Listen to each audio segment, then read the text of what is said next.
Tuloy-tuloy pa rin ang klase sa isang paaralan sa Quezon City matapos masunog ang gusali nito bago ang Balik Eskwela 2025. Dahil dito agarang umaksyon naman si Pangulong Marcos Jr. para tugunan ang pangangailangan ng eskwelahan. Ang detalye ihahatid ni JB Piedragoza. Personal na bumisita si Pangulong Ferdinand R. Marcos Jr. para inspeksyonin ang nasunog na gusali sa San Francisco High School sa Quezon City ngayong araw.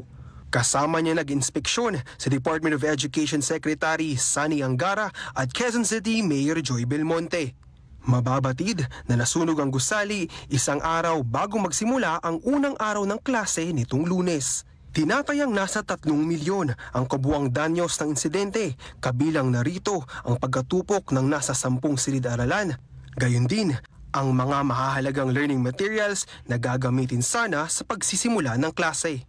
Alinsunod sa direktiba ng Pangulo, agarang inaksyonan ni DepEd Secretary Sunny Angara ang insidente para mapanatili at matiyak ang safe learning environment para sa mga mag-aaral. Naglaan rin ng DepEd ng 1,000 pisong tulong pinansyal para sa paaralan.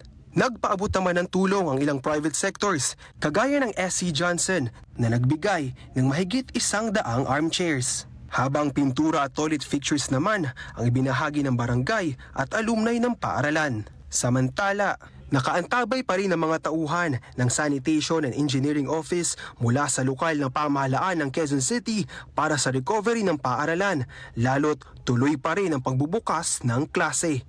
Para sa totoong balita sa Bagong Pilipinas, JB Piedragoza, Congress News.